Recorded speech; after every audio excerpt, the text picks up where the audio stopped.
Okay, hey guys, TronKat here, and I figured I'm gonna do this now, because if I do not, then, honestly, like, this isn't really a game where you can complete it before you give your first impressions, or at least a review. Because I'm gonna do a first impressions now, and I'll do a review later for the game once I beat it and everything.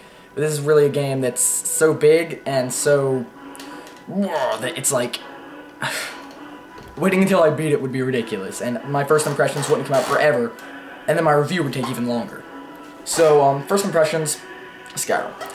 Sorry, Skyrim. Okay, no glare. I hate glare. But, anyway, yeah, Skyrim. So, I've put about, I'd say a good 15, 20 hours into the game. Maybe not that much. Maybe I'm exaggerating a little. Maybe, like, yeah, about 15 hours. I'd say a good 15 hours into the game. And it's really, really good. That's about, that's pretty good explanation right there. It's really fun. Now, yes, I will admit, sometimes I just, like, don't want to play. Like, earlier today, I just, like, I don't want to play it. I want to play some Uncharted. I just wanted to play something else. But, getting back to the actual game. Now, story-wise, I'm not too understanding of the story because I haven't beaten it yet, of course. So, this, of course, my first impressions, I never give a full score. But, the story so far is pretty interesting. It actually feels a little more realistic this time. In the last game, it was a little,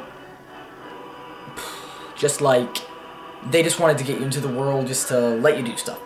Not saying that Oblivion had a bad story, because a little more later on it got really good, but this game felt a little more thought out from the beginning. And also, a lot of the side stories are just really interesting, just like, I would go into random stores and just talk to people, and then there would be, like, questions that would be like, that's an interesting question, like, why is this store called blank? Or why something else? And then they would give you a backstory on it, and I was like, wow, that just made me feel kind of amazed, like, that the developers took the time to, I mean, yes, they had a lot of time to develop this, because this took 5 years, so, of course it's gonna be great, but, or not, it doesn't, Duke Nukem, but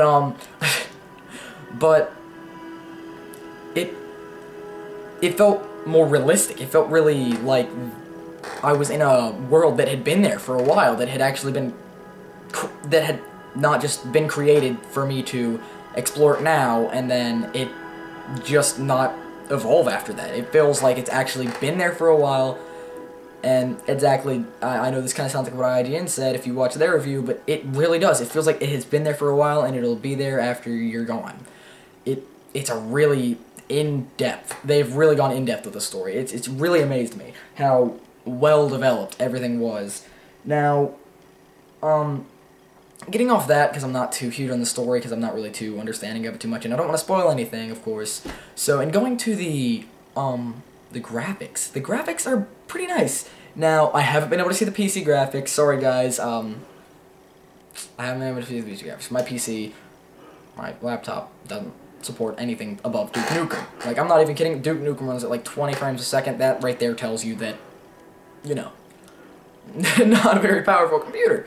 So, I can't see the PC graphics right now. I could have gone to Michael's, but I haven't had time at all, so.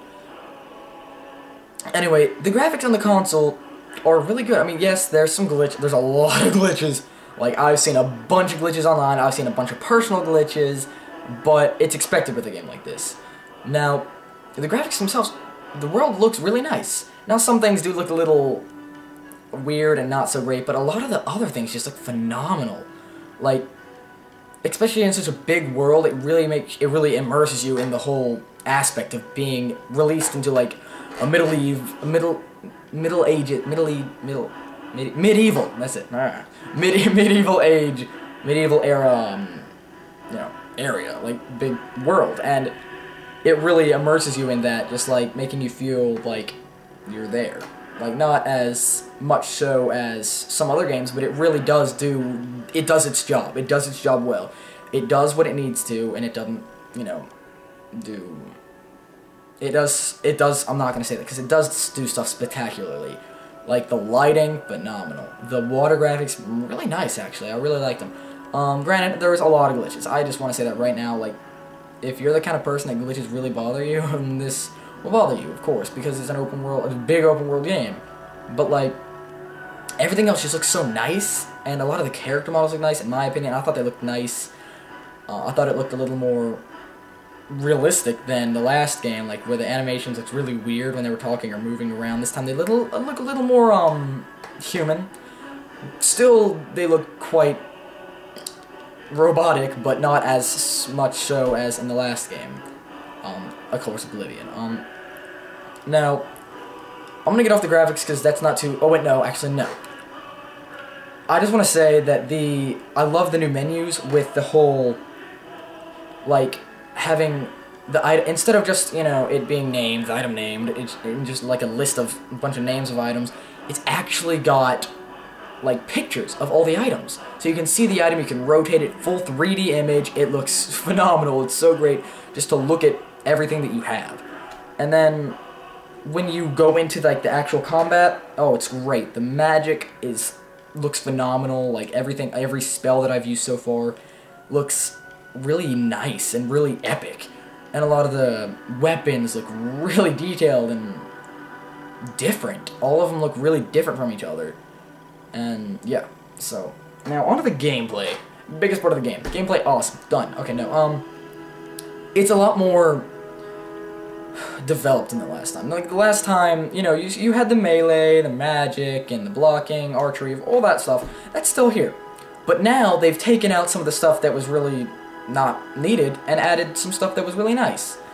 Like, for example, you can choose, instead of just having to choose right away, right off the bat when you start the game, what, you know, you want to level up, like what is going to be your main leveling up stuff. Like, you know, you chose something and then you would have to use these certain things to level your character up. No, now everything levels you up. Everything that you do that gets you sort of experienced, even though there's not really an experience thing in this game, everything you do really, like, matters. If you want to be if you think you want to be an archer when you start, but then you start using the bow and arrow, and then after a while it gets boring, you can switch to something else without having to restart your account for it to level you up and for you to be able to level that up. You can choose what you level up, when you level it up, and you can, it's really nice. Not when you level it up, because of course you have to level up to level it up, but like you can choose like whatever you want to level up, you can level it up. Get more perks for if you want to be a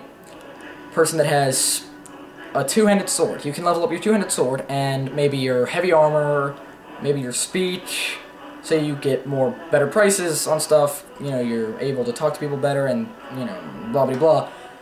Or upgrade your magic, you do more damage with your magic, upgrade your blocking, be able to do like different things like a power block, or like something where you like, if you block a heavy attack, then it'll slow down time for a couple seconds so you can counter. Or like, you know, just really interesting stuff. And like bow and arrow, you can like slow down time while you're aiming and zoom in. It's really awesome. And it's really nice. But for the most part, the combat has mainly stayed the same. There's a couple changes, such as, you know, dual wielding. You can dual wield magic now. You can dual wield swords. You can dual wield, well, you can't dual wield shields, because, can you? I want to try it. I got 2 shields. You ain't getting me. But, that would be weird. But anyway, and you know, you can use your bow and arrow, and you can use whatever. So it's really nice. Now you can't use magic and a two-handed sword. I don't think you could I don't remember if you could in the last game or not, but oh well. But the combat is a little more personal. It's a little more what you want to do, you can do it. Now, and there's a lot more minigame things. Well, not really minigames, but sort of side things you can do, such as smithing. You can get all the materials that you need and go to the smithing thing and make some armor, some like weapons or something. You need the materials, and if you want to create really high level stuff, you need certain perks, so you would have to level up your smithing. And you can also, like, 10 leather, there's a lot of mini stuff to do, like small stuff, like smithing, smelting, which is like taking like stuff from like raw materials and turning it into bars that you can use for making swords and armor and stuff. And then there's a bunch of stuff to do with that, and you can also chop wood. Love doing it. I got like $3,000. Anyway, and there's just a lot more stuff to do. Now, I do have a small gripe with that, such as with the wood. chopping wood for lumber, like, such as that. It's really boring. It's just, you click X and then you watch an animation of them doing it. I really wish they would have taken the time to make it to where there was some mini-game or something that you had to do to chop the wood. Like, something a little fun. I didn't care if it got repetitive, because you know what gets repetitive? Sitting there watching them chop wood, the same animation over and over, that gets repetitive. That got repetitive real fast. So, I just wish that they would have put a little more focus, not like all their focus, but like a little more on that, so that you could, if you wanted to do that a lot, you could, and it not be so boring. Oh, but anyway, so that's the main gist of the gameplay. I think I've covered most of it. Like, you can ride horses still, you can, you know, all this great stuff. And oh, your weapons don't take damage anymore. Like, when your weapons don't break after a while. So that's nice, because that got annoying. But yeah, so for the most part, the thing is still the same. Now, enjoyability, I guess I could say. It's been really fun. Now, at times, yes, it'll get boring because you're just sitting there running through nothing, but it's really nice to just look around the world. It's really pretty. There's always, like, wild animals, tame or not tame, running around, like, you know, there's, like, wolves or trolls or goats or, you know, bunnies, or, you know, just a bunch of different animals. And it's just a really big game. And if you want a game that you can spend over 100 hours on, this campaign alone, even though, there's nothing else but campaign, so, man. But if you want a game that you can spend over 100 hours on, I've heard that you can spend over 300 hours in this. So, so this is, if you like RPGs and you want a game that is worth the money, I would definitely suggest this game. It is definitely a buy. Now, if you don't have the money, I would say rent it, because it is really good, and it'll fill up the whole time. Every single second that you have it rented, you'll be playing. You will skip work or school to play it. I haven't yet, but I probably will. No, I probably won't, because I don't like missing school, but still.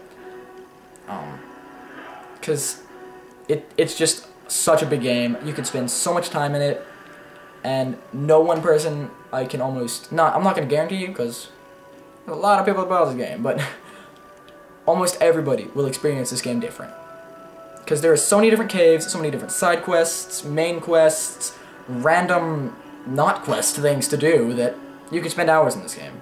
You can spend hours upon days in this game, and love every second of it. And yeah, that's Skyrim for you. Woo! And I'm gonna upload this review now, so bye. Woohoo!